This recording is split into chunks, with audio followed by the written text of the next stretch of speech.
We are live.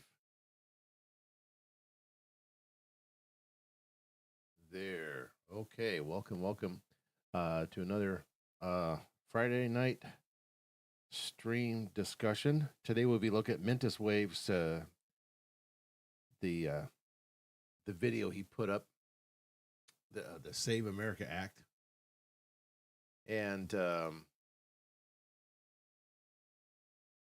so we'll be looking at this. Um, as you see here, it says video overview. It will be through my objectivist, anarcho-capitalist, agorist lens. So just kind of preface that's what we're going to be. That's how we're going to be looking at this video to see what he gets right and see what's consistent with my worldview, and see what he gets wrong. And there's a couple of things he gets wrong. We'll get to what he gets right first. That way, we start off on a positive. We'll do it like an introduction to the video analysis here. What I'm going to be doing, and then my premise is basically voting is not a natural right. It is a procedural mechanism at best, and it's a participation in rights violating cartel at worst. Okay, so let's just get it right into this before we start watching the video. So basically, this video by MentisWave was uploaded March 9th, 2026. It is a 33-minute defense and partial critique of the Save America Act, specifically HR 7296, and it was introduced in January 30th, 2026 by Representative Roy. It is formally titled the Safeguard America Voter Eligibility Act.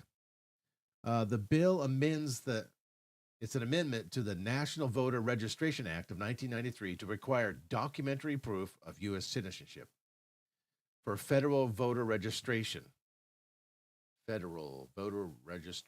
Across all methods, mail, DMV, agencies, and mandates of photo ID for voting in federal elections, not state, but just federal.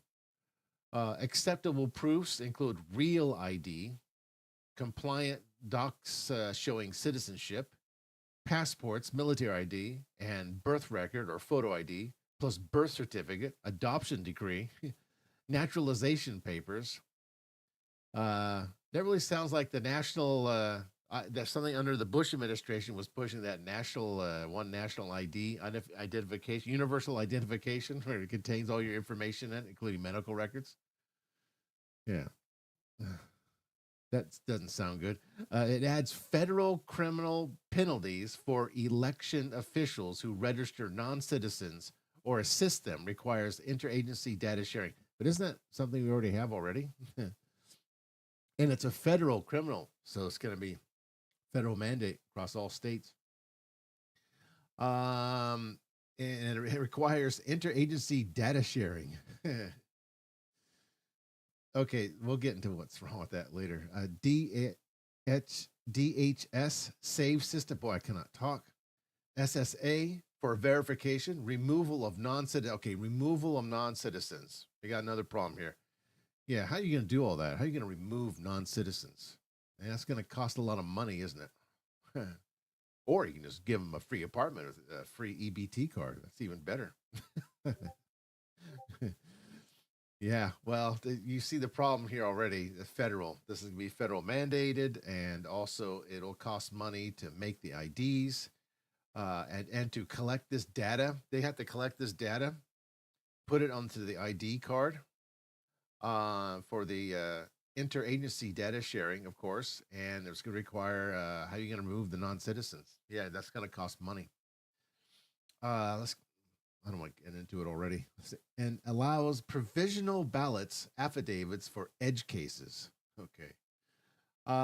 So let's get to the good stuff here. So MentisWave refutes common left Democratic talking points, racism, disenfranchisement, Jim Crow 2.0. Yeah, I mean, as far as like the Jim Crow claiming it's a Jim Crow 2.0, I don't know why he even mentions it in the video. It's just sort of like rage bait, critique. Why even bother with it? That's just like so obvious. what that is. It's just political theater. He does it with logic, however, examples and data, then concedes the bill's real flaw. It may be too little or too late because it props up a broken democratic system instead of addressing universal suffrage itself. Okay, that's a good point. As you know, I'm against universal suffrage, so yeah, I hope he kind of goes into that here. I've never actually saw this video, so it'll be the first time I'm seeing it. So the sources include the Mises.org, of course, Rothbardian democracy critiques, maybe Democracy of the Gods That Fail, or some other Rothbardian books. No, that was Hans Hermann Hoppe. Sorry. Off to a great start. Got the wrong book. I say empirical points on fraud detection and global voter ID norms. Okay, so this analysis, like I said, I have it up on the screen. It's going to be analyzed strictly through an objectivist, Randian minarchist, but I'm not a minarchist, I'm an anarchist, or a narco-capitalist agorist lens. The agorist part's going to be important for what he gets wrong. Government exists or shouldn't only to protect individual rights. This is Randian objectivism via retaliatory force monopoly, objectivism, or private defense agencies, ANCAP agorism. My main contention here is voting is not a natural right. It is a procedural mechanism at best and participation in a rights violating cartel at worst.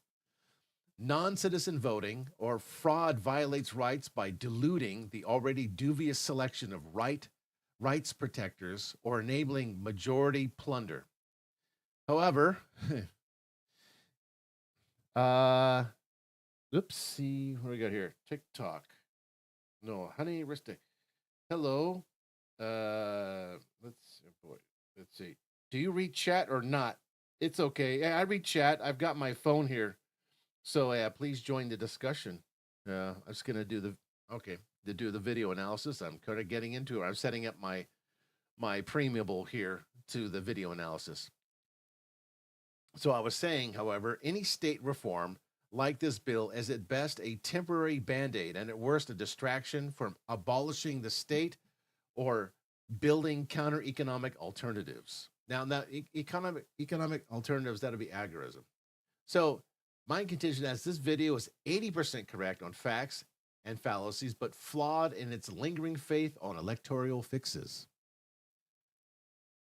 So the strengths of the video does excel at dismantling collectivist fallacies and grounding the debate in individual rights, evidence, and incentives, core to objectivist and ANCAP thought. Okay, so now the first 2 minutes of this video is going to be like a recap of the bill, the summary of the bill. So let's listen to the first 2 minutes here. And as always, he always has some kind of quote at the beginning of his videos, which is fine. It's kind of hard to read though with that the blue color distract. It is kind of distracting with it. Hey, Internets. So Hey, you Internet. may have heard of the SAVE Act, and you've probably also heard of a lot of misinformation coming alongside any information about the SAVE Act. And so this video is going to be refuting a lot of the problems that people have with the SAVE Act and refuting a lot of the arguments against it, as well as some of the actual problems with it. Okay, actual problem with it. Everybody can hear that okay? Okay. Because it is not a perfect bill by any means, and I'll be going over what those real problems are towards the end of this video. Let's see if he does it through an agorist lens. But first of all, let's just start with a really quick rundown of just what exactly the SAVE Act is and what it does. Because in many ways, the misinformation about it you may have seen online or on biased news channels, which is sadly pretty much all the news channels, starts with many people misrepresenting what it actually is in the first place. In a very quick nutshell, the SAVE Act is a bill that tries to improve election security by requiring voter ID and preventing non-American citizens from voting in U.S. elections. So pretty much the same common sense thing that a lot of European Picture. countries have, but a bit more specific. So here's what the SAVE Act does. It requires proof of citizenship to register to vote, and it requires an ID when in the process of voting. So for example, something that may... Now the ID, is that going to be specific to voting only, or is that a universal ID, or is that going to be integrated with another ID that you already get? Because we already have a lot of IDs for everything. So is that going to be like integrated into one ID, like a universal ID? Is it going to be, or is it going to be a separate voting ID card? Because that's going to cost some money there to produce that. Hope he has some sort of private agency he has in mind that's going to produce those, but we'll see. Satisfy both of those requirements would be something like a real ID or a passport. Real ID. Now, where have I heard that before? Anyway. There's many other documents that have been listed as acceptable, but that just gives you the basic idea. It also see, there it was. Yeah, Real ID, 2005. Yeah.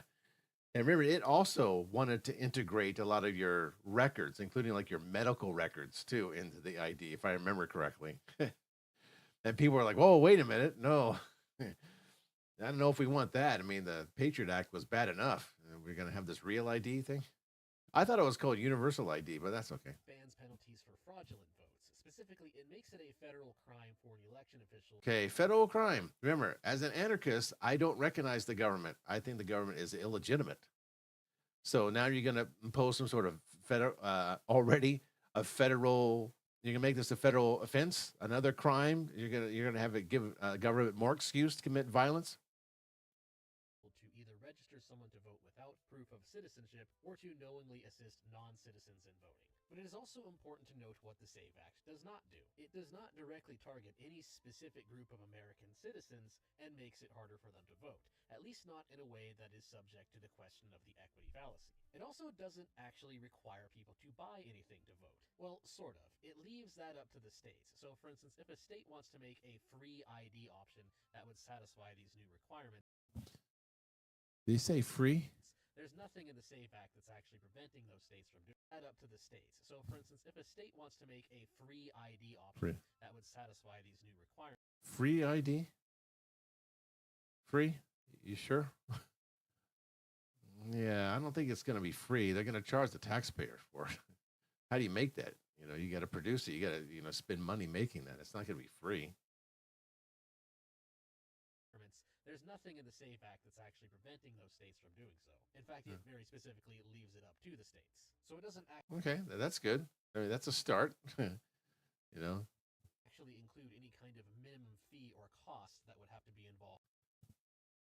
But there's going to be a fee, though, isn't it? Because how are you going to pay for this?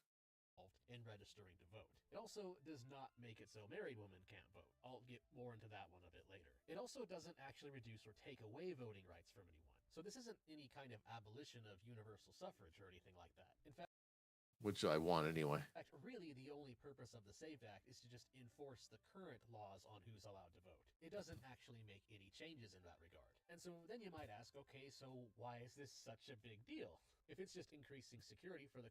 Okay, so he gave the summary of it. So yeah, it's very clear. It's accurate. It's a nice summary of the bill. It correctly states what it does, citizenship proof for registration plus ID to vote, and does not do no new purchase mandates. States can issue free IDs, but it's free. Still going to cost taxpayers. No targeting of specific citizen groups. No blanket barriers for married women or the poor, like you said. This avoids the straw man trap. From an objectivist view, my view, this aligns with enforcing existing citizenship rules without initiating new force. That's a contradiction because you're going to have to initiate force anyway. He just said you're going to have to initiate force to remove non-citizens and penalize politicians or anyone who tries to register a non-citizen. So how are you going to do that without force? Yeah. So, okay. So now we're going to get to the meat of it here for about the next 5 minutes, and we'll listen to it, and I'll stop on occasion, and then I'll give my summary of it. And if you have any comments, please feel free. Current voter cattle status quo, then why does anybody really want to argue about it? And the answer, of course, comes down to just kind of partisan politics and why the bill exists in the first place. To make a very long story short, TLDR, Republicans suspect that the Democrats are using illegal citizens to cast illegal votes and thus cheat in elections. And thus GOP politicians have whipped this law up in order to make it more difficult for non-US citizens to vote. And thus, in true partisan squabbling fashion, the GOP largely supports the bill because they believe it will help them in elections, and the Democratic Party largely actually opposes the bill because they believe it won't help them in elections. But as for the people, most American citizens overwhelmingly support the bill, which isn't really surprising because That's interesting. Did American citizens support the real ID? Because it's very similar to that. He doesn't really address whether they're going to have a separate voting a voter ID for just voting only.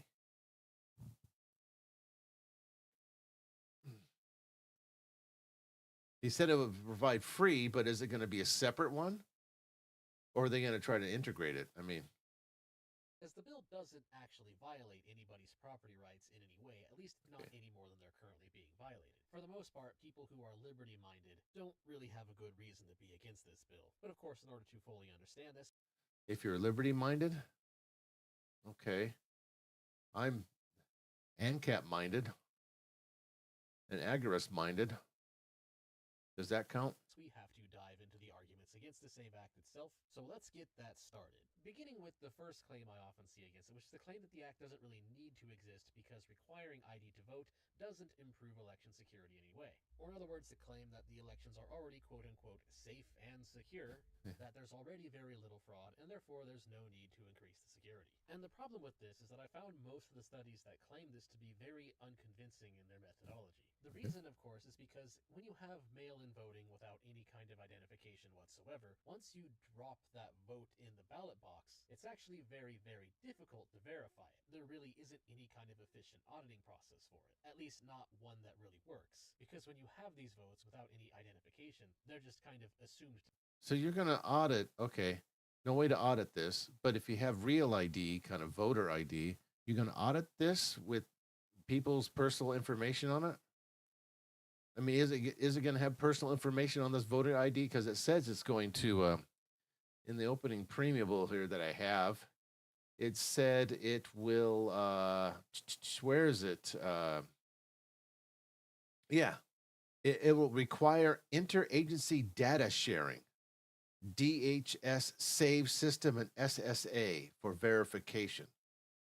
So that data, is that going to include my medical records too?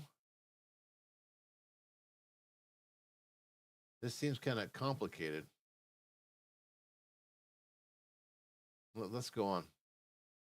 Yeah. To be valid. You're not actually supposed to be able to trace them because votes are supposed to be anonymous, which means you don't actually have a way of really verifying whether or not it was safe and secure. What these studies effectively do is they just look at the total number of fraud actually detected, which is total nonsense. Yep. And here's a really good analogy to explain why. Imagine if you live in the woods and you want to know how many foxes appear in your backyard every night. Yeah. And over the course of the year, you have two different strategies for this. Strategy one is that you just simply have a video camera with night vision in your backyard, and you use that to track how many foxes appeared in the video footage. Whereas in strategy two, you not only have the video camera, but you also go out and look for forensic evidence. So for example, going out and looking for droppings in your backyard, or looking for any kind of a new fox tracks in your backyard, etc., etc. And so in the data over the course of the year, you naturally find that on nights where you went out and looking for the forensic evidence, in addition to the video footage, you discover that you found more foxes appearing in your backyard overnight. Now, does this mean that there actually were more foxes on those nights? No, of course not. That's absolutely silly. You found more foxes because you simply did more work to look for them. But imagine if someone tried to argue the opposite. What if someone unironically tried to convince you that on the nights you found less foxes, specifically the nights where you only used video footage, then that must mean that there were less foxes on those nights? That would be a kind of insane argument, right? But the thing is, that's exactly where the logic is with this safe and secure elections.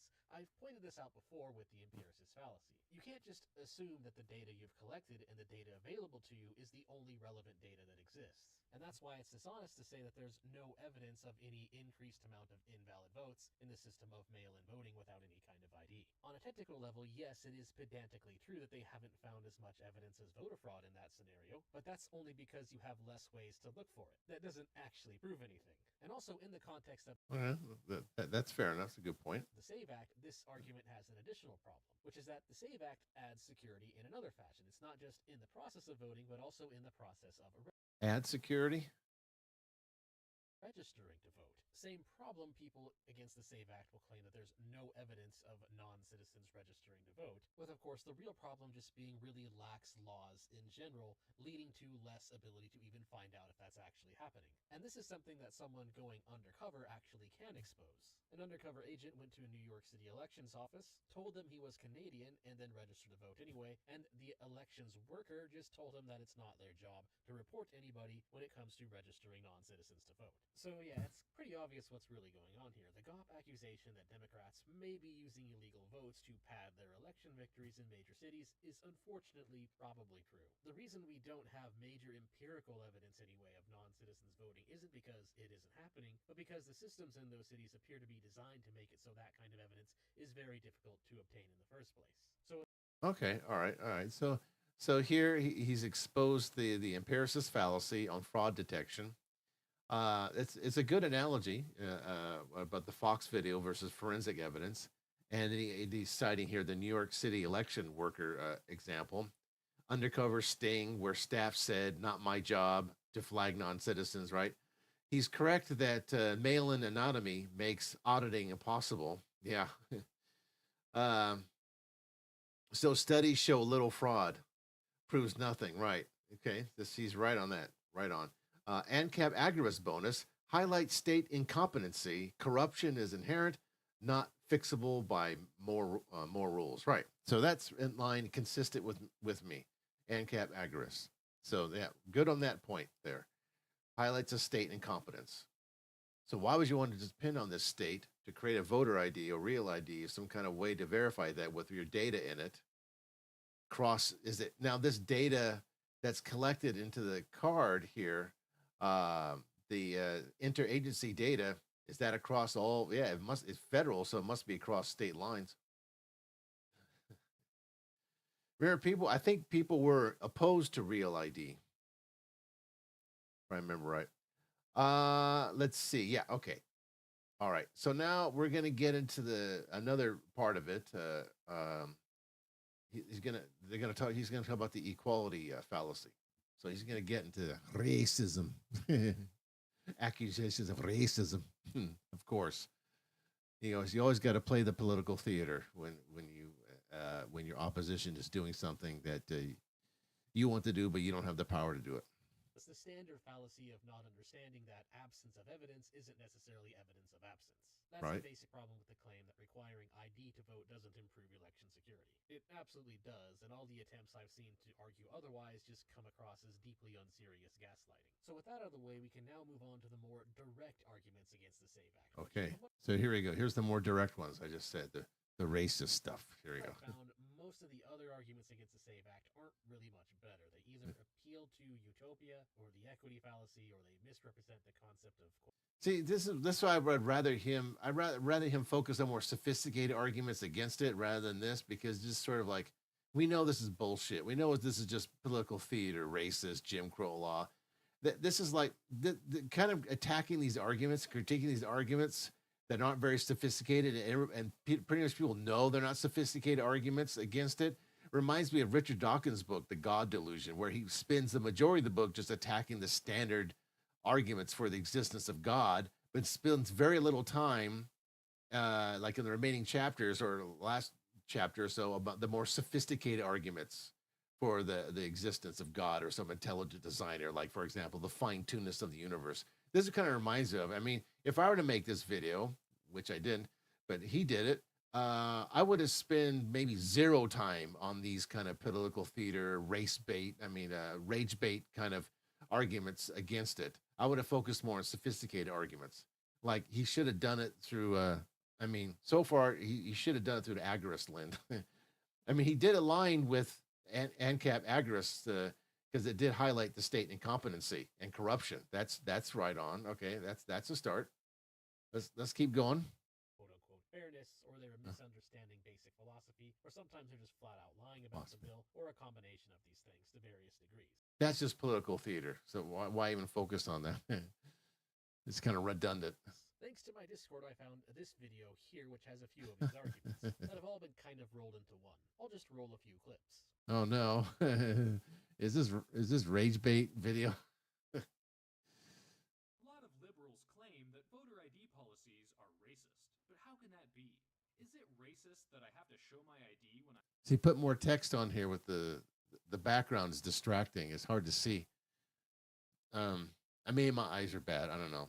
They say no. In his full video, he debunks a street interview, and a few other things that I'm clipping around because it's irrelevant to central point. You aren't missing much, but link to the full video. Okay. Street interview. Okay. Well, let's go. buy alcohol? Is it racist that I show my passport at customs check? Is it racist that my uncle doesn't let Malaysian people into his deli? The answer to most of these questions is no. So then how can voter ID be racist? This is a current map of Alabama. It shows the DMV locations for each county. The counties with diagonal lines have DMVs open on 1 or 2 days of the month. The ones with crosses have no DMV at all. Basically, it comes down to not having time, not having money, or not having time because you need to work for the money that you don't have. The Department of Justice struck down a voter ID law in Texas because Texas has no driver's license offices in almost a third of the state's counties. Less than 25% of the offices have extended hours, which makes it tough for working voters to find a place and time to acquire ID. Enforcement of the voter ID law as to these electors has the effect of disenfranchising them through no fault of their own. Alright, so what does any of this have to do with race? Well, here's the stinger. The big reveal. The ultimate epiphany. Minorities are poor. That's really what it boils down to. Minorities in America are disproportionately poor. So, when you have something that prevents poor people from voting, you have something that disproportionately affects minorities. One voter ID law in North Carolina was struck down by the Supreme Court because it specifically targeted black people with, quote, surgical precision. The court found that all the restrictions disproportionately affected African Americans. The law allowed voter IDs that are disproportionately held by whites and excluded those disproportionately held by African Americans. Okay, so first off, his basic argument is that voter ID is racist because minorities are more likely to be poor, and thus will have a more difficult time getting a voter ID for pretty much the Let's see how he demolishes this guy. same reason that poor people have a more difficult time pretty much doing anything. Not because of any kind of specific thing he can point to in the SAVE Act, though. In other words, this is just the equity fallacy. The idea that because a group of people is disproportionately affected in a negative way by something, well, that doesn't really prove that they're being discriminated against. And a big problem with his reasoning here is that he's appealing to this utopian concept of fairness that is actually impossible to obtain. One of the reasons the equity fallacy is such a bad argument is because perfect fairness resulting in equality of outcome isn't really possible due to our innate differences. And many of those differences are just due to our choices. And you can't control people. I think generally people know this already. Yeah, they're aware of this. I mean, for me, like I said, I wouldn't even go down this road. I would try to look for more sophisticated arguments against it. Yeah, it's just kind of for me, it's just a waste of video. It's a waste of 7 minutes or whatever. This isn't actually realistic. For example, even in states like my own state, Oregon, where voting is extremely simple, purely done by mail-in ballots, and requires very little paperwork to register, people who live further away from a post office will still have a harder time voting. For instance, someone who's a mile away is going to have an easier time than someone 2 miles away, 3 miles away, etc. Right there, you have some tiny, minute difference between them that makes things slightly easier for somebody. And this isn't just being pedantic, it's completely reasonable. People living in rural areas often have worse infrastructure of mail delivery, often leading to delays in when they get their mail. And yet you don't really see anyone out there complaining about that this much. And of course, disabled people will have a harder time voting no matter really what you do. For example, people with dyslexia have to take more time out of their day to vote for the obvious. What about mail-in balloting? They don't have that option? I mean, did I miss that? I mean, that is an alternative to use mail-in balloting.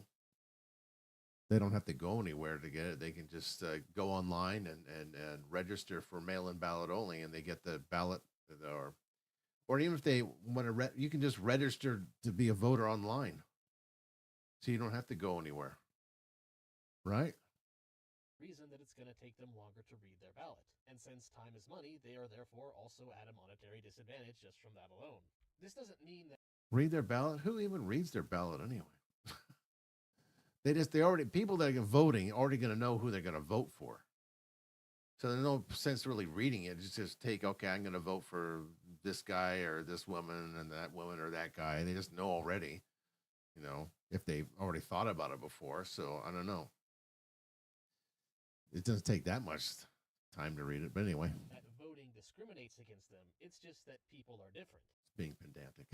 This is one of the core reasoning errors of leftist philosophy that I've gone Uh-huh. to at length in other videos already. And the weirdest part about it is that this guy himself even admits this in his own video. Because he claims that the requirement to get an ID in order to buy alcohol is not racist, but then he argues that getting it to vote is racist because it's harder for poor people to get IDs and poor people are more likely to be minorities. But like I said, I just pointed out, it's not hard to get it. You can just order it online. You can just register to vote online, and you can get absentee ballot online. thing is, that exact same logic would also apply to needing an ID to buy alcohol. So not only is he committing the equity fallacy, but he's completely inconsistent on it. Disparate impact is either admissible evidence or it is not. I have his entire video, not just the clipped version I gave, in the description below. Feel free to watch it if you don't believe me. And of course, another issue with his argument is that those differences aren't even really that big. It does not actually cost that much money to get an ID to vote that would satisfy the SAVE Act requirements. For example, one thing that would satisfy the SAVE Act's IDs to vote would be a passport card. A passport card on average costs about $65 and lasts for 10 years. That's roughly. Wait a minute, dude, passport card? Isn't the passport card just a card with just your passport number on it, just in case you lose your passport? It doesn't. I don't think it contains any other information. You just write your passport number. I have a passport card. It's just a piece of plastic with your passport number on it, if I remember right. I don't have it with me. But yeah, that's nothing. That doesn't contain any information. 50 cents a month, with the poverty line in the United States being about $1,300 per month, which in other Whoa. I thought this was free. I thought this was going to be free. words means that even a homeless person in the United States is able to afford this. And of course, there's also the fact that So he's saying he's able to afford because how do you know the separate voter ID card is going to be free? the SAVE Act doesn't actually require there to be a payment. In fact, individuals But you're going to pay for it though with your taxes.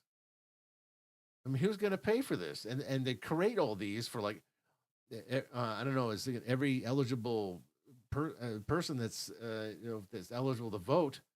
That's going to cost money to make those. states, if they want to, can create a free. Like I said, unless he's going to advocate for a private company or a private contractor to make these, and they just pay out of their own, they just create jobs and to make these, and these are all jobs in private sector. I'd be fine with that if it was done that way through a private company. But it's federal. It's going to be a federal ID card across all states, and that's going to cost money for everyone. They're going to take more out of your taxes, even if it's 5 cents. ID system or program for people to get one for free. Not that I agree with that. It's just important to point out that the SAVE Act doesn't actually cause the problem that he's complaining about. And what this ultimately means is that another very big problem with his argument, and really just people's arguments against the SAVE Act in general, is that they're an example of what I call molehilling, which you may have heard of in the phrase making a mountain out of a molehill. The difficulty in actually going along with the SAVE Act's requirements in order to be able to vote is very, very low, and is being very heavily exaggerated here. It's not even really a money. Wait a minute, how do they gather that data though? If they're going to collect that data, that's going to be interagency data sharing, DHS SAVE system. So like I pointed out, it adds federal criminal penalties for election officials who register non-citizens or assist them, requires interagency data sharing. Okay, so if they're non-citizens, how is that data in the agency, the DHS SAVE system or SSA, for verification? How they collect the data?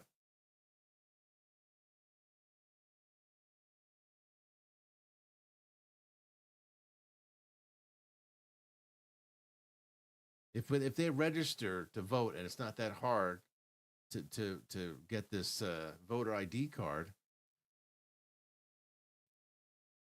How are they gonna get this information, this data,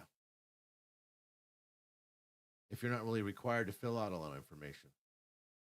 Thing, but more of a laziness thing.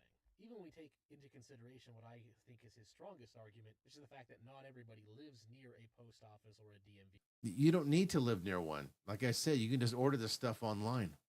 where they can get an ID. The thing is, it's even then not that difficult because with passports, you can renew online, which You can register to vote online.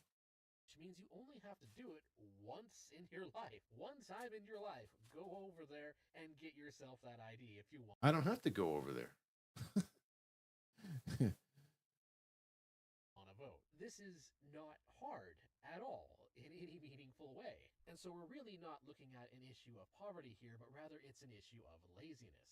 And the thing is, laziness is subjective. You can't control that. You can't command away any kind of disparate impact when you're talking about. Okay, to me, this is kind of just distracting. Laziness, I don't really care.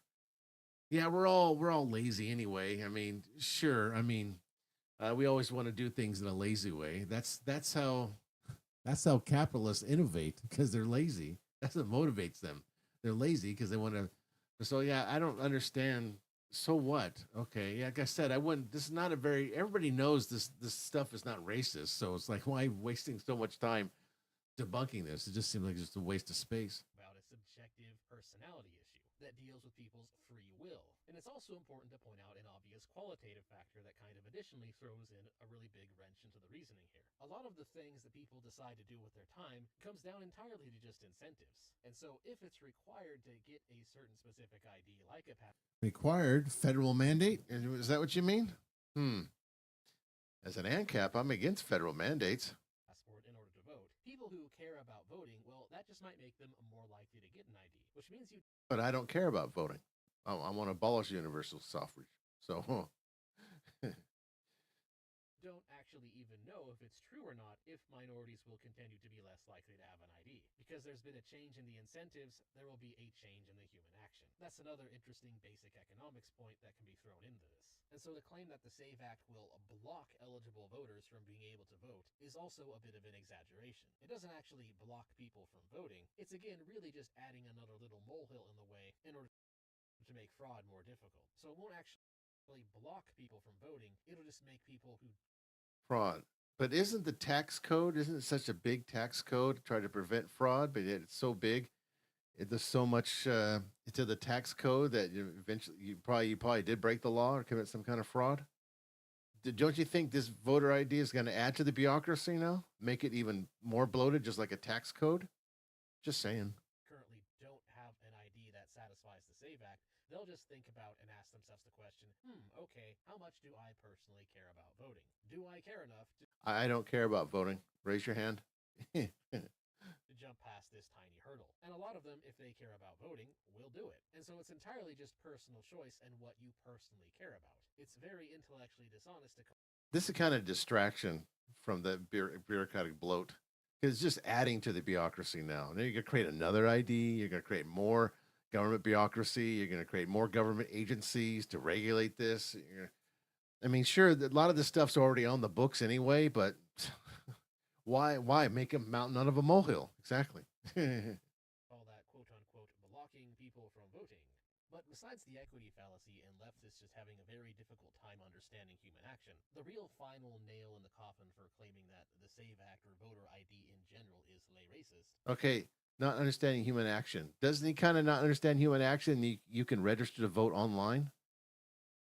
He admits that you can do other stuff online, but then he doesn't point out the obvious that you can just register. You can even go online and request absentee ballots only. You can do that all online. You don't have to go to the post office with just the basic internet. And if you can have access to an internet, you can still go to the local library, community library, if they have one and they have internet there. So you just do it there. Okay. Is a very similar fallacy to what I see in the IQ discussion. A lot of times libs Okay, now he's going to the IQ here. Okay, let's let him finish here. will point to the IQ map and how the IQ world map is flawed, but then they'll kick that into overdrive and go with the insane claim that that means that IQ in general is a flawed metric just because it's sometimes used by racists, which is not valid reasoning. Just because misuse of thing exists does not mean thing entirely in itself is invalid. And they're doing the same thing with voter ID here, but that doesn't follow. Even if we were to assume that Yeah, this is like really just divvying off here with this IQ thing as well. It just seems like you're focusing on this racism, and then you're focusing on IQ. It just seems sort of like you're just being distracted. You're being led down a hole to just the political theater instead of just focus on the meat of it. Which just means more bureaucracy. That's what you're creating.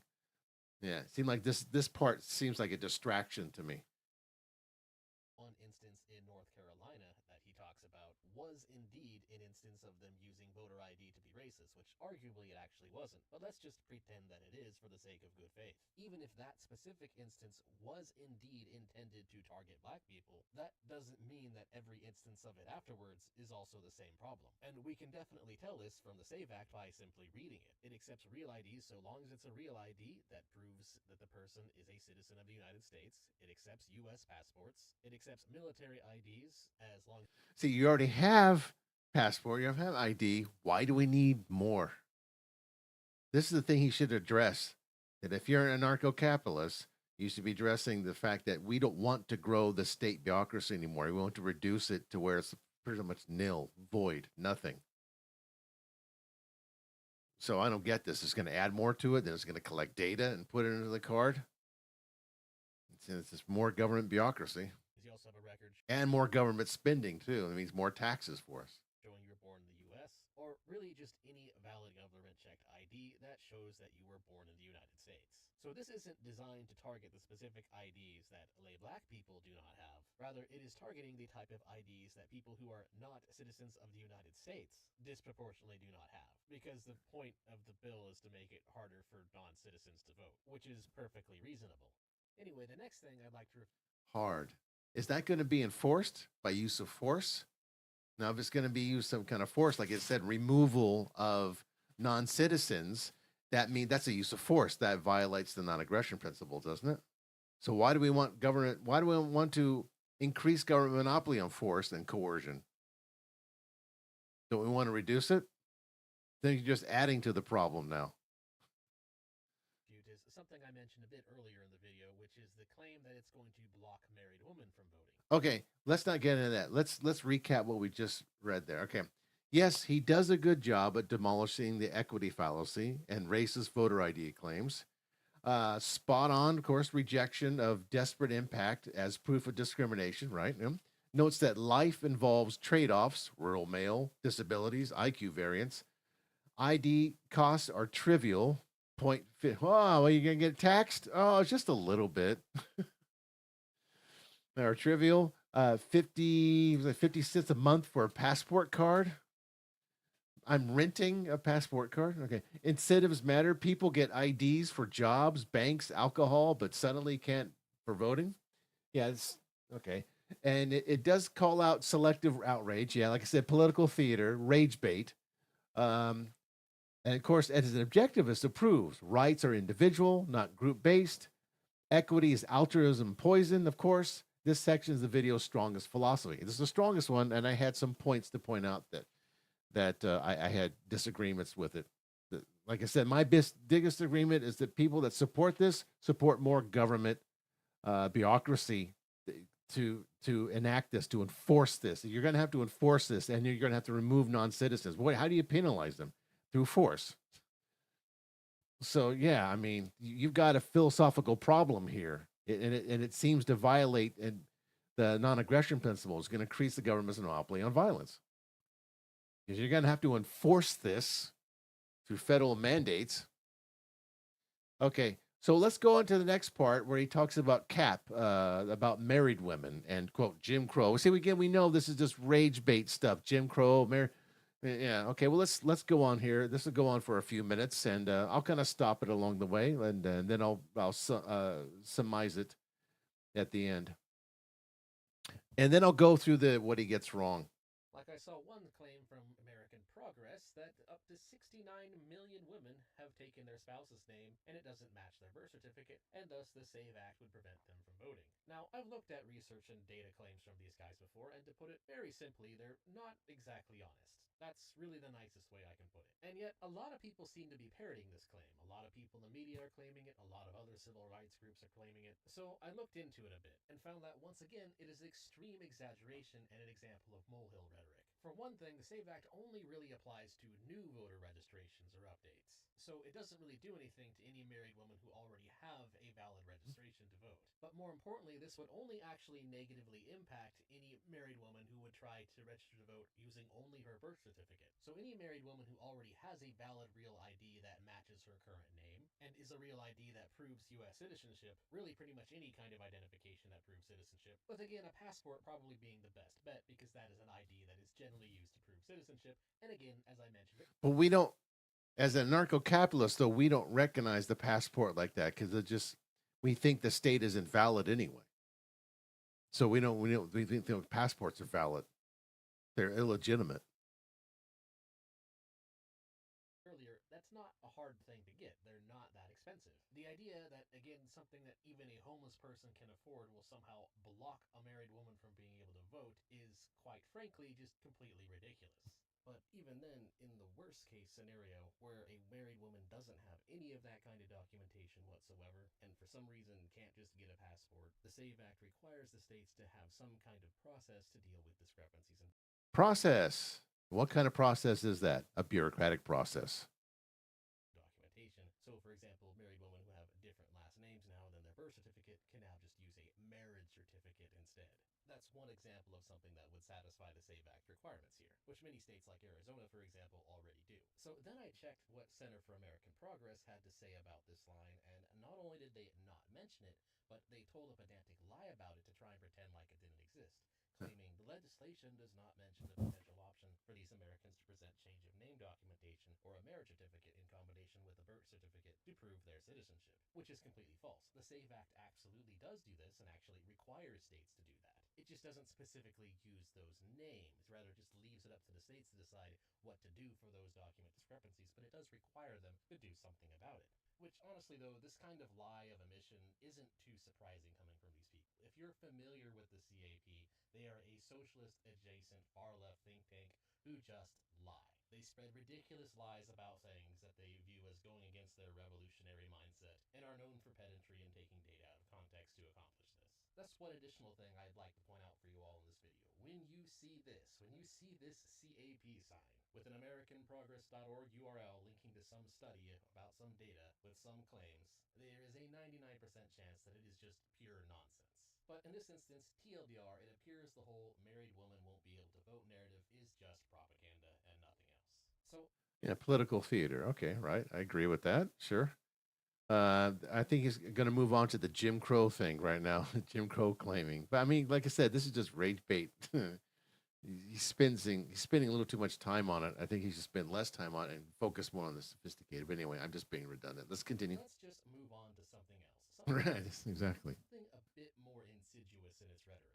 Specifically, I'm talking about this kind of Democrat politician rhetoric claiming that the bill, the SAVE Act, is just Jim Crow 2.0, implying that the SAVE Act is some kind of state-mandated discrimination law. And of course, they're basing that entirely on a disparate impact, which is kind of related to the equity fallacy. Yeah, that's what he just touched on that, right? It's more specific in its rhetoric, because not only does this commit the equity fallacy, but it's trying to kind of lie by implication, implying that the law itself actually creates an actual real law that targets people based on their identity, which, if you read the whole bill, it absolutely does not. In fact, it very specifically goes out of its way to not do so. So this rhetoric is more or less just kind of a flat-out lie than a real argument. And what I mean by that is it's probably pretty reasonable to suspect that the people saying this argument themselves don't actually believe it. And the big tell is that even some Then why spend an exorbitant amount of time on it then?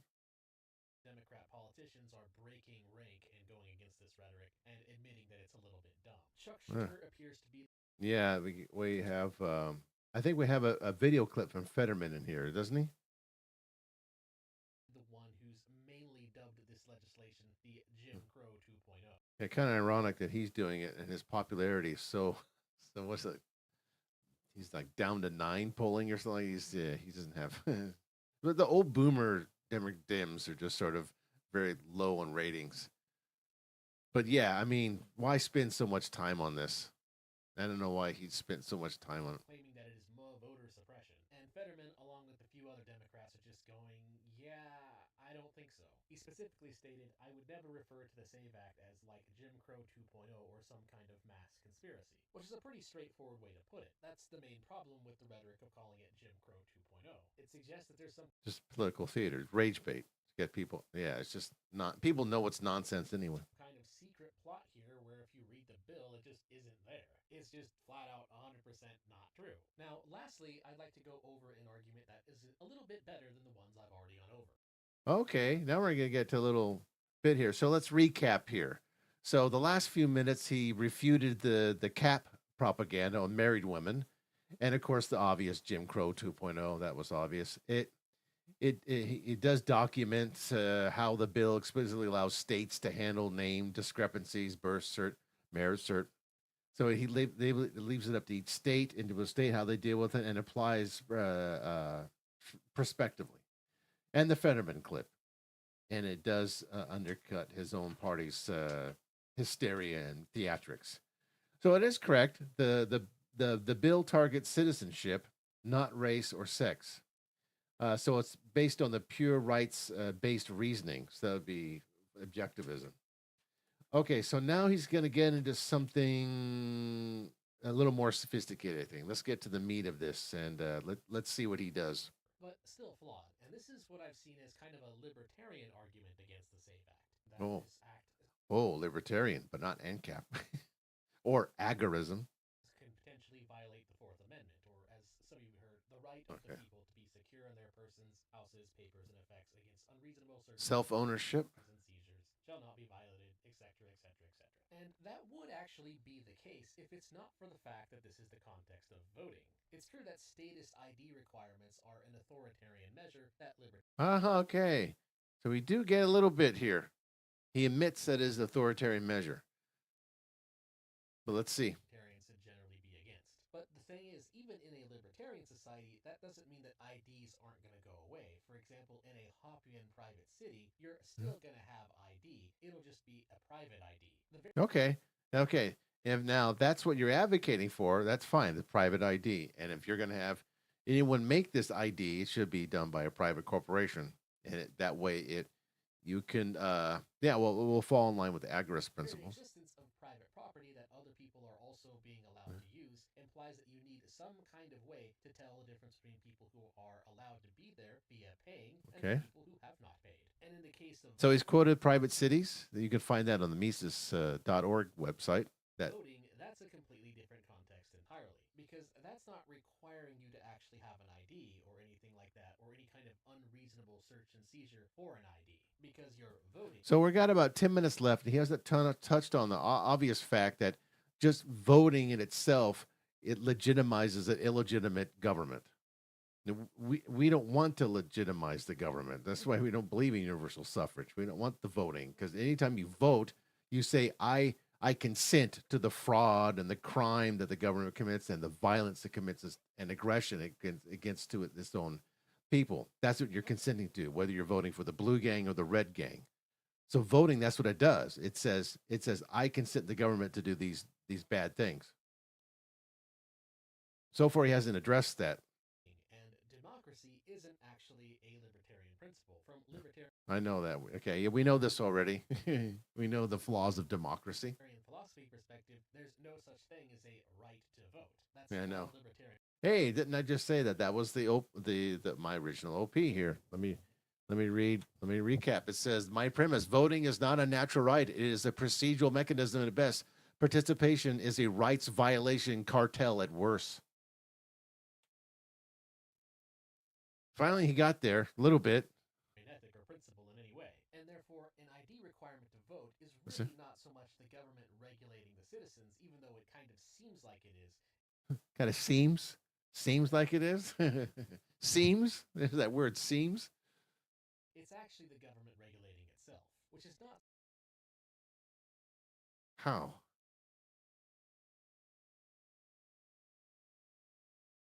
government regulating itself. Something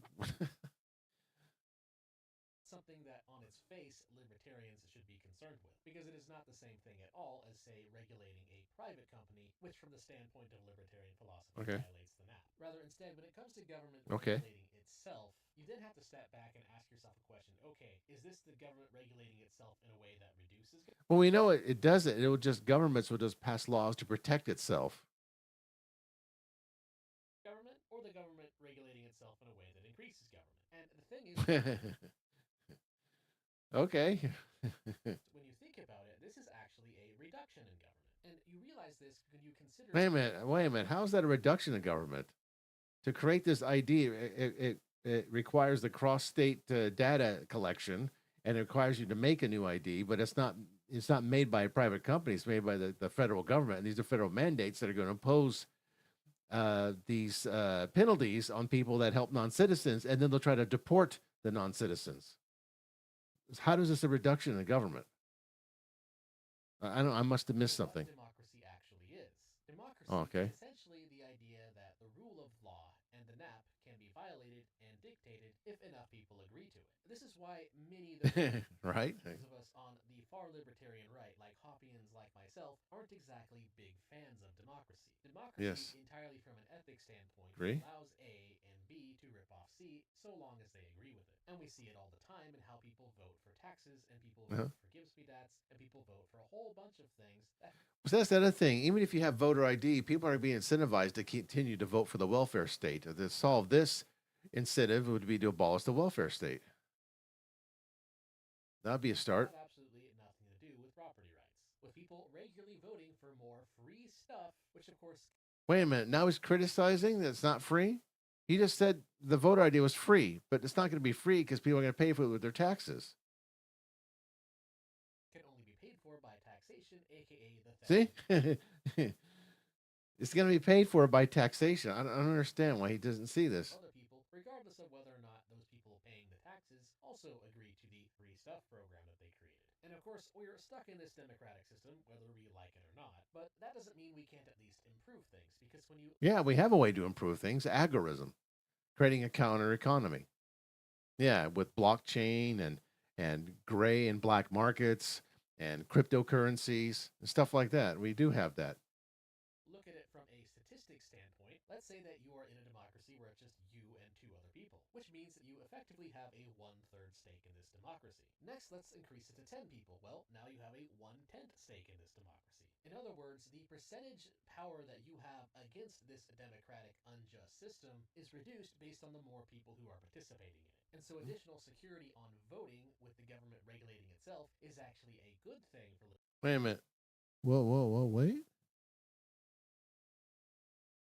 Based on the more people who are participating in it. And so additional security on... If the more people are participating in it, they want the free stuff, they're incentivized to vote for the bigger welfare state. Do you think they're going to vote this away? Voting with the government regulating itself is actually a good thing for libertarians. Well, if there wasn't any government, there wouldn't be anything to regulate. Because removing votes from the system, whether they be fraudulent or not, but preferably, admittedly, it is better to remove the fraudulent votes first, is also equal to you, who is forced to participate in this system, gaining a little bit more power. Forced? Okay. I don't want to be forced to participate in this system.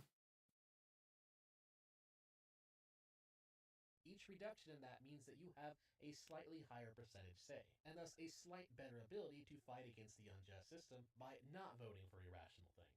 Which brings me to the real problem with the SAVE Act, which is that it doesn't go hard enough. This is one of the big reasons I'm making this video. It's not just to refute some of the bad takes on the SAVE Act. Another big problem is that a lot of the Republicans who are arguing for the SAVE Act, a lot of them don't want to admit the real unfortunate truth, which is that the SAVE Act really shouldn't even need to exist. The fact that we've reached this point where we're actually questioning whether or not illegal immigrants should be allowed to vote in these elections is by itself kind of sad. And the biggest issue with it I see is... I'm going to get into it. We have a couple more minutes here, but basically it goes on and on here like this, and this is probably one of the weak point of the philosophical. But let's continue on. That a lot of people on the left, they're trying to attack the act by claiming that it's not fair. which is a complete absurdity because, from a philosophical standpoint, democracy itself cannot be fair. And most people understand this. For example, let's ask the question, okay, why can't 7-year-olds vote? Why should we not allow underage kids to vote? Because, I mean, technically, it's unfair to them that they're not allowed to vote. The same logic that it's not quote-unquote fair to an extremely poor and extremely disabled person who would have a harder time getting the paperwork needed to satisfy the requirements for the SAVE Act, well, that logic can also be applied to 7-year-olds. The fact that they are not allowed to vote is technically unfair to them, because it means that the wonderful art of democracy doesn't care about what they have to say. The poor, disenfranchised children. And of course, I'm being silly here. Just about everybody who's an adult understands why kids are not allowed to vote, because they aren't mature enough to understand what it is they're voting for. But Yeah, they can't express their will. the thing is, when you admit that, you're also admitting that fairness doesn't really matter in terms of what actually works for society. Something being fair or not fair actually often has very little to do whether it is good or not good in terms of whether or not it actually works. Right. Allowing children to vote would be arguably fair to them, but it wouldn't work. And why wouldn't it work? And the answer, to put it simply, is because equality isn't really a thing. Ordinarily, yes, the government forcing citizens to buy something is a policy that libertarianism, both as a philosophy and as a political movement, would ordinarily be against. But the government isn't actually forcing anyone to buy anything here with the SAVE Act. Wait a minute. The government isn't forcing to buy anything? Who's going to pay for this ID card? It's not going to be free. We're going to have to be forced to pay for it through our taxes. I mean, he didn't explain how this is going to be paid for. He hasn't explained that yet. He said it's going to be free. Okay, but you just criticize people that voted for free stuff knowing that it's not going to be free. Now you're saying this is going to be free? I mean, it's going to be, you're going to be forced to pay for this. This isn't going to be free. I don't know why you couldn't see it. They're just requiring it to vote. And right to vote is not only, again, not a libertarian principle, but rather Right, I universal just pointed out. suffrage is something those of us on the libertarian right, or really anybody who cares about real liberty and truth, should be actively against. Now, Right, exactly. Okay, I agree with that. is that fair? No, but it definitely works. Democracy really is just an alternative economic system where instead of pure free market, where people can spend their resources voluntarily on whatever they so choose, democracy is a status system where resources are spent based on It's the status system, right? You think the government's going to regulate itself with this? majority rules, regardless of what the 49% or less decide. Why are you depending on government? Why are you just almost like he's like hoping and praying that somehow the government will just regulate itself through this SAVE Act? Seems kind of a whim worshipy thing. In the modern world, we have been using this as a way to pay for the more complex things like property defense under the justification that this is a necessary evil to fund these things. And Necessary evil. Like the SAVE Act? Is that a necessary evil? so we kind of all know that democracy is not a perfect system. In fact, in Power and Market, Rothbard pointed out that democracy is very unstable. A single Yes. contradiction he points We know to that. is, can a majority vote to end democracy? If it can, democracy would no longer exist. But if it can't, then we're admitting that not all political issues are decided by a majority vote. We're admitting that that doesn't work. And so whether or not it's fair is actually kind of irrelevant to the question. Again, we understand this with 7-year-olds. Most people understand that there is in fact such a thing as an unqualified voter who will make irrational decisions. We understand this very well when it comes to children. But really, why is that? Well, there's many reasons, but to put it simply, children may be reliant on the system, but they don't pay into the system. So thus they have very little incentive to understand it, and would thus likely make very bad policy decisions. Or as Hans Hermann Hoppe put it in my quote from him at the beginning of this video, if the right to vote were expanded to 7-year-olds, its policies would most definitely reflect the legitimate concerns of children to have adequate and equal access to free French fries, lemonade, and videos. Which Isn't that what people vote for anyway when they're not children? Is that what adults vote for anyway? What happened to the myth of the rational voter? would be ridiculous, but that's likely what they would go for. And the thing is, this concept, this recognition that there is such a thing as unqualified voters, it also applies obviously to illegal immigrants, or really just anybody outside of. Wait a minute, whoa. But illegal immigrants, are they adults or children? If they're adults, then they're capable of expressing their will, and they're able to use reason, the power of reason and rationality, to make decisions on things they vote for, like, for example, bigger welfare state. See, I don't understand. Yeah, this is a weak part of the video to me right here, right this part right here. If they're illegal immigrants, are they children or adults? They're adults. That's not. This is false equivalency. It's not the same. They're able to reason things out. Children don't know how to express their will accurately, articulately. They don't know how to articulate that compared to an adult. Illegal immigrants aren't necessarily most of the illegal immigrants that are coming out, aren't they adults? The system. Most of them don't really pay into it and don't really have an incentive to care about it. They don't pay into it. Well, what about the companies that hire illegal immigrants in the United States and they pay them a salary? Do they pay tax too on that, or they just send the money back to their homeland? And so they very disproportionately vote for free stuff. They vote to tax the citizens so that they can. But isn't that what? But that just you said what other citizens vote for. Legal citizens vote for free stuff. Now, just illegals. Illegals are children. Get free stuff. So if we were to, example, completely open the southern border and expand voting rights to them and keep the welfare state, all those three things combined create a very. But that's what people vote for anyway. Even citizens vote for free stuff. They vote for the welfare state. It's not very consistent, because if you're consistently against universal suffrage, then this should be a reason why right here. Obvious logical conclusion. A lot of those people will just flood in and vote for higher welfare because open borders. But people vote for higher welfare anyway. When we still have our statist system of democracy, those borders, they're still technically there. They're just lines of. But according to ANCAP philosophy, borders are illegitimate because the state is illegitimate. We don't recognize the state. We don't recognize the borders. Jurisdiction, and thus the state would be granting anybody who comes in the right to participate in democracy, and of course they would make very bad policy decisions and make it. But people make bad policy decisions anyway. You forgot your book there, your main book, The Myth of the Rational Voter. I read that too. So now all of a sudden, if you're a citizen, you make rational choices. You don't vote for the welfare state. I mean, I already made a video pointing out that Trump is just as much of a socialist and a statist as anybody else.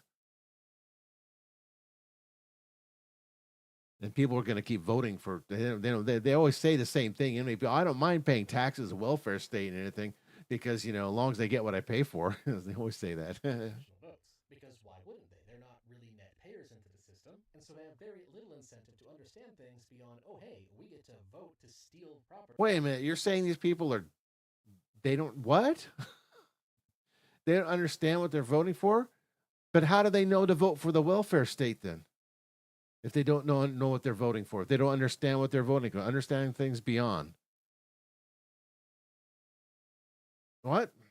From other people ain't that great. And so this shows how the trash lid concerns over quote unquote fairness is in contradiction. It may not be fair to exclude certain groups from voting, but it also isn't fair to the people who are forced to go along with bad policy decisions. But I'm going to be forced to go along with the government's decision for the SAVE Act, because they're going to deport people that are non-citizens by force. They use force, and I'm going to penalize people across state lines who help non-citizen voters through government force. Made by groups who, on average, don't make good decisions. And I'm already being forced to go along with the group anyway, because if I vote for like the red gang in one election and the blue gang wins, I have to be forced to go along with what the blue gang does, because they're the majority. They're the tyranny of the collective majority. So I have to go along with what they do, and they're going to tell me how they're spending my money. Due to having no incentive to do so. And this gives us a good idea of what democracy should be, as long as we're stuck with a democracy, which is that we should recognize that those who are not paying into the system in general are unqualified voters. We should understand that as long as you. So that's your criteria. People that don't pay into it are not qualified voters. Have a democracy, voting should be a privilege, not a right. For the same reason you shouldn't trust a 7-year-old child to not vote for stupid stuff. Why would you trust a privilege? Voting is not a natural right. It is a procedural mechanism at best. Participation is a rights-violating cartel at worst. So it doesn't matter who you're voting for, according to him. If the illegals are voting or legals are voting, it's a rights violation, cartel. completely uneducated person with an IQ of 70 to not vote for stupid stuff. Why would you trust an economic migrant who's simply coming into a first world country in order to get some gibs? Do not vote for stupid stuff. And so this gives us an idea of what a better SAVE Act would be, which is to recognize that voter disenfranchisement is in fact a good thing, at least to some degree. It is a good thing to add some hurdles to voting that makes it so that people who only actually care about voting will vote, but also what they really should be doing is returning things to how it used to be. Because the thing is, the founders Well, how about just abolish the welfare state then? Then they have no incentive. That way, there would be no incentive for people, illegals, to come in and vote illegally to get free gifts. There would be no incentive for the quote rational voters, the legal voters, to vote for the free stuff. founding fathers understood this. This is something that's really missing from political conversation these days. Back in the day, voting rights weren't really rights. They were privileges based on property ownership and direct tax payments. Was that fair? Well, no, it wasn't fair, but it certainly worked a lot better, at least in terms of fiscal responsibility. Today, government spending is absolutely out of control. Voters have So you're going to add more government spending paying for voter ID of taxes. the non-productive class to be responsible for up to 40% of GDP. But back during the 1800s, it was only averaging about 4 to 7% of total GDP. This definitively shows what universal suffrage actually does. It just allows for unqualified voters who will vote to balloon the size of the state, until ultimately the state controls That's what qualified voters vote for too. So what's the difference then? I don't see the distinction. every aspect of our daily lives. Is universal suffrage fair? Well, kind of, but also kind of not really. The real problem is that it just doesn't work. So then what would be a smarter thing for the SAVE Act to do? Again, if we're to be stuck with democracy, what should it actually do? And the answer is really simple. Only those who pay into the system should be allowed to vote. Again, Isn't the same? So he's making the equivocation to the founding fathers that had the right to vote was through property. If you own property, well, we know what Fabian Liberty would say about that. wouldn't be fair in terms of what you call fairness, but again, fairness here is a contradiction. It wouldn't be the best, it wouldn't be perfect, but it would be a better step in the right direction Wouldn't be perfect, just a necessary evil. if we at least ensure that the people who are actually paying for the system are the ones who decide what to do with the system. And so the act should really be making it so only net taxpayers can vote. Otherwise, why not allow children to vote for unlimited free lemonade or hot dogs Okay. or whatever? Why not We'll get allow into it every here. person on the planet Earth to just come in and vote for unlimited free daycare, unlimited free food, unlimited free housing, unlimited But again, I point out they already vote for this stuff anyway, even the legal voters. free DoorDash, unlimited free ponies, etc., etc. Well, because that just doesn't work. It has just been ballooning the state and ultimately destroying freedom until we're gonna So you advocate for something that will balloon the state, and yet you're complaining that the illegals are coming in and ballooning the state. Okay. eventually reach the point where the economy collapses and civilization as we know it comes to an end. So as long as we are stuck with an economic system What? Consequentialist? Do you think that's going to happen? How can you predict that? where people pool resources and then vote on what to do with it to decide, it does make sense that the method of this that violates property rights the least would be limiting the decisions to the people who are actually contributing to the resource pool, aka net taxpayers.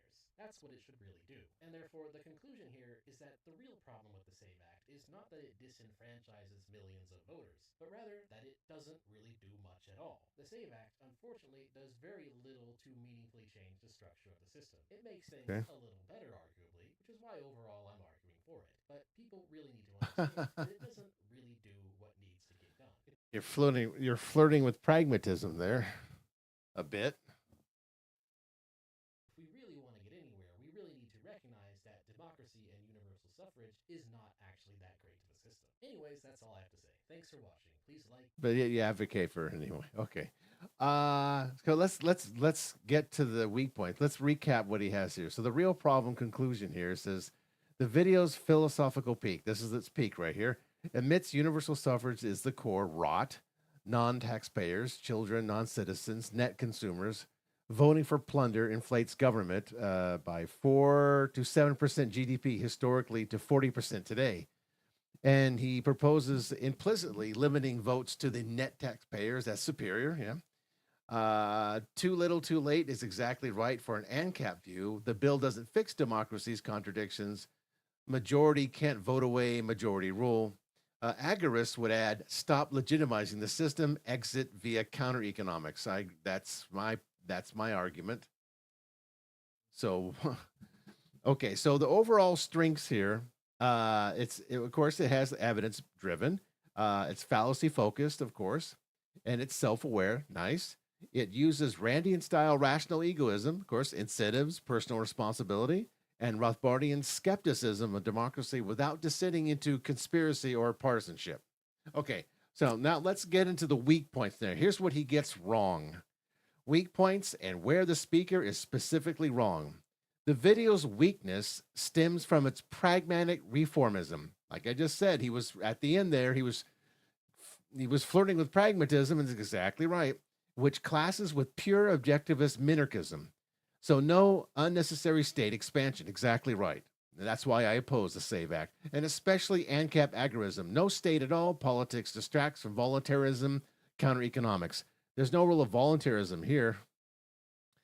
It over relies on common sense and European examples. Yep, that's another weak point. Throughout, especially intro, around the 7 to 15 mark. Go watch that again. So it over relies on common sense and European examples. He also claims that voter ideas is the same common sense thing than a lot of European countries have. Weak. Objectivists and ANCAP reject this. What European does as a precedent, European has bigger welfare states and more surveillance. Right. So not a good idea that he used European examples there. The video never questions why rights-protecting government should run elections at all. Right. Wrong implication. He implicates the wrong thing here. Fixing this election system matters long-term. It doesn't. The state is the problem. Okay. So there's some weak points there. It keeps going. The next part, from the 2 minute to 7 minute mark, or toward the end here, the 22 minute from 25 to the 25 minute mark, it says downplays coercion and ID mandates. And I pointed this out throughout the video, and I stopped and I pointed out this is still very coercive. It calls ID requirements authoritarian and passing. Exactly. And I pointed that out in the video when I was watching it, but excuses them as government regulating itself. Yeah. Right. I mean, that was so obvious to me. I was going, wait a minute. How can you excuse government regulating itself? You call it authoritarian and passing. From strict ANCAP view, this is wrong. All state voting is coercive theater. All of it is coercive theater. Even objectivists should note the bill expands federal bureaucracy, and I've been pointing this out the entire video. It expands federal bureaucracy. Mandatory DHS, SSA data sharing. That's a big one. That was why so many people were against Real ID in the first place. It was just your data was on this little chip inside the ID card, and you can just access that data, your health insurance, life insurance. I mean, boy, that's terrible precedent there you're setting. New EAC guidance, removal proceedings. It adds one more layer of state control, not less. The time step here, 22 minutes. Libertarian section concedes the point, but pivots to reduce government by preventing fraud. Circular reasoning. Fraud exists because the state exists. Right. I kept pointing this out in the video. It's just obvious why he minces this. And then he ignores deeper rights violations of democracy itself. 25 minutes to the 33 mark there.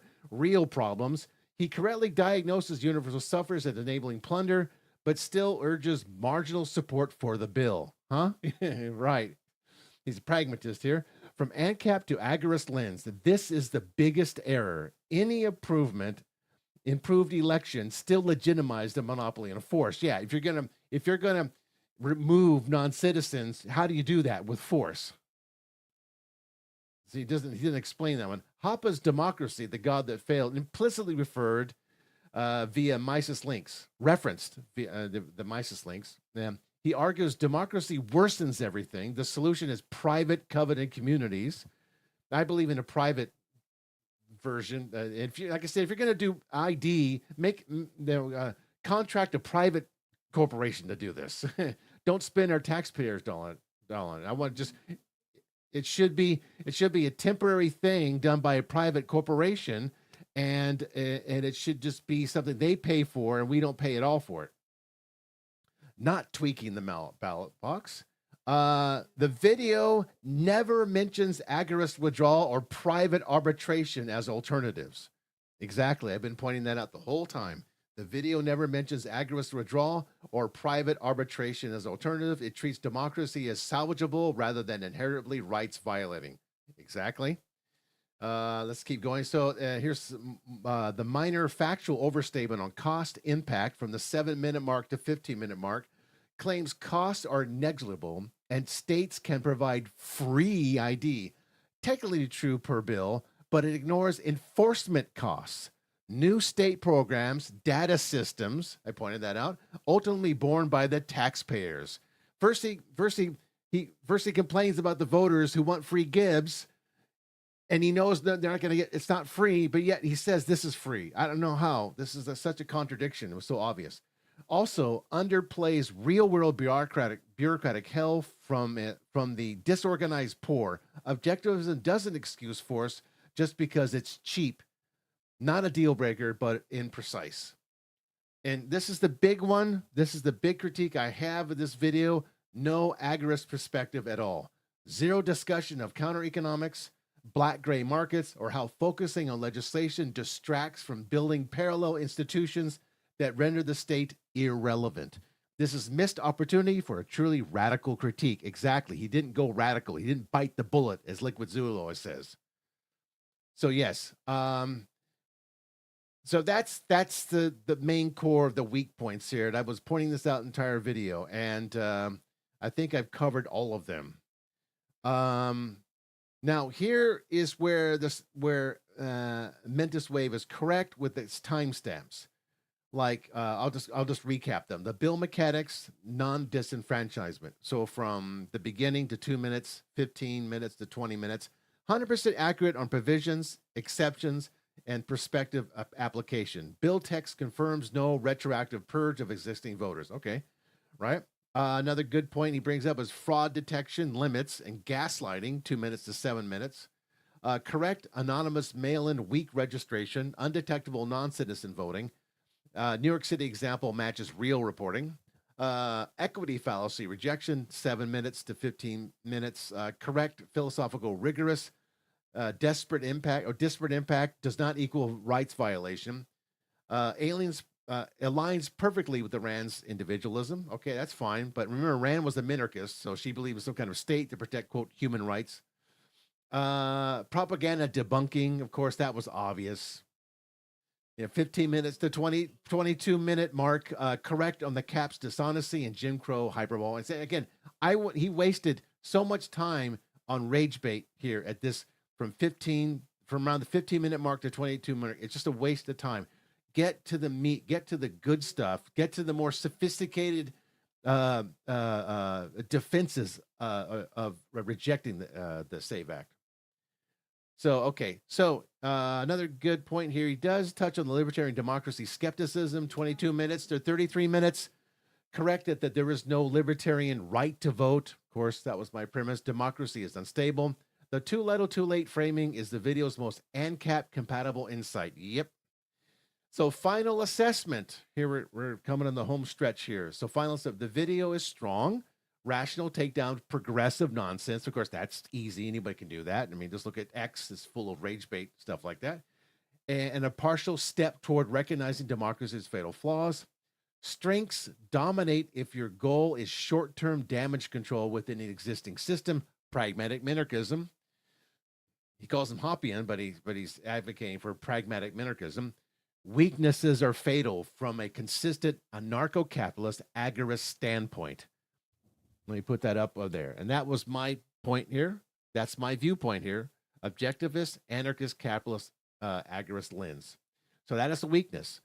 As fatal from a consistent anarcho-capitalist agarist standpoint, it still plays the electoral game instead of rejecting the board. Objectivists would approve the rights-based refutation, but not the bill's unnecessary federal bloat. Overall, watch it. Watch it again if you like for its excellent fallacy busting. Of course, that's easy peasy when it comes to like the Jim Crow and the racist stuff. Then read Rothbard, of course, Hoppe and Rand's The Virtue of Selfishness, like that. And for the deeper fix, abolish, don't fix. Too little, too late, indeed. Yeah. So abolish, do not fix.